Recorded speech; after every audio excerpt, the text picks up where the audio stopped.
DCP Shantanu Sinha বিশ্বাসের বিরুদ্ধে অভিযোগের পাহাড়। ওসি থেকে এসি পদে উন্নীত হওয়ার পরও নজিরবিহীনভাবে বহু বছর এসি হিসাবেই কালীঘাট থানার দায়িত্বে ছিলেন এই শান্তনু সিনহা বিশ্বাস।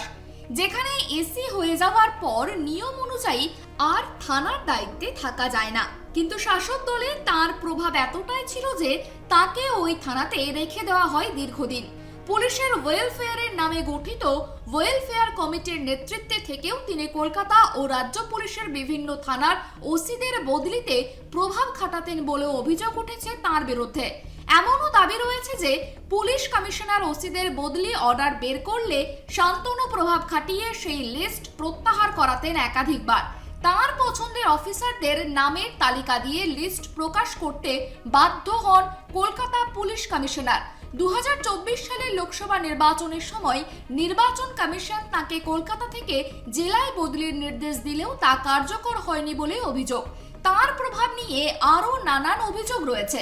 এমনকি তার ছেলের বিরুদ্ধে ট্রাফিক আইন ভাঙার অভিযোগও ব্যবস্থা নেওয়া এক সার্জেন্টকেও বদলি করা হয়েছিল বলে অভিযোগ।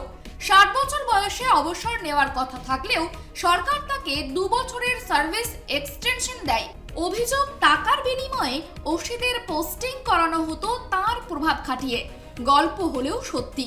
কলকাতা পুলিশের ডিসিপি শান্তনু সিনহা বিশ্বাসের বিরুদ্ধে ওঠা দুর্নীতির পাহাড় দেখে আদালতে এই ভাষাতেই বিস্ফোরক দাবি করল ইডির আইনজীবী। বৃহস্পতিবার শান্তনু সিনহা বিশ্বাসকে ব্যাংশাল আদালতে তোলা হয়। সেখানে বেশ কিছুক্ষণ চলে সওয়াল জবাব পর্ব। সওয়াল জবাব পর্বে বিস্ফোরক দাবি করে ইডি। আদালত কক্ষে ইডির আইনজীবীর বিস্ফোরক দাবি। পুলিশ প্রমোটার কাউন্সিলর ত্রিমূর্তি নেক্সাস। বিল্ডিং বানাতে কাউন্সিলরকে নগদ, থানাকে মাসিক মাসোহারা, সোনা পাপ্পুর মাধ্যমে জমি দখল। শান্তনুকে কোটি টাকার ওপর মূল্যের ঘড়ি উপহার দিয়েছিলেন প্রমোটার কামদার। স্ত্রীর 5টি মেডিকেল কলেজের ক্যান্টিন ব্যবসা। ছেলের অ্যাকাউন্টে কোটি টাকার সন্দেহজনক লেনদেন। সোনা পাপ্পু, জয় কামদার ও শান্তনুর মোট লেনদেনের অঙ্ক 10 কোটি টাকারও বেশি। শান্তনুর আইনজীবীর পাল্টা যুক্তি, শুধু পদে বসে আছেন বলেই অভিযোগ, কোনো নেক্সাস নেই। সোনা পাপ্পু নামের কাউকেই চিনেন না শান্তনু সিনহা বিশ্বাস। 20 লক্ষ ও 3 লক্ষ টাকার লেনদেন হয়েছিল প্রপার্টি এবং বাড়ি রেনোভেশনের জন্য। শান্তনু একজন অফিসার, ঊর্ধ্বতন কর্তৃপক্ষের নির্দেশেই সর্বদা কাজ করেছেন। স্ত্রী বা সন্তানের ব্যবসা ও উপার্জনের সম্পূর্ণ আইনি অধিকার রয়েছে। তবে ইডির সমস্ত দাবি উড়িয়ে দিয়ে জামিনের পক্ষে সওয়াল করেন শান্তনুর আইনজীবী।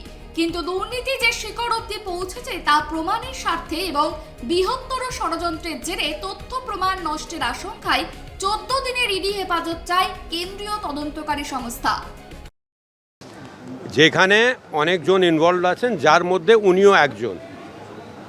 অ্যাজ ফার অ্যাজ পুলিশ মহকুমা ইজ কনসার্ন, সেখানে ওনার একটা গুরুত্বপূর্ণ একটা রোল আছে, সেইটাই বলা হয়েছে। আমরা ইনভেস্টিগেট করছি। এখন কোন পিওসি ওনার কাছে যেত কি যেত এইটা বলা এখন সম্ভব নয়, কিন্তু আমরা তদন্তের মাধ্যমে পেয়েছি যে ওনার একটা ইনভলভমেন্ট আছে, যার জন্য আমরা ওনার কাস্টাডি চাইছি।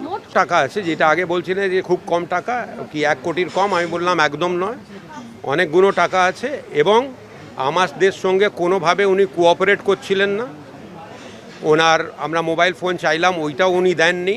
সুতরাং আমরা যেসব ডকুমেন্ট বা ডিজিটাল এভিডেন্স আজ সবাইকে যাদেরকে অ্যারেস্ট করেছি তার থেকে যেটা পেয়েছি ওইটা নিয়ে ওনাকে কনফ্রন্ট করতে চাই। এই জন্য কাস্টোডিয়াল ইন্টারোগেশন আমাদের চাই। আমরা 14 দিন চেয়েছি।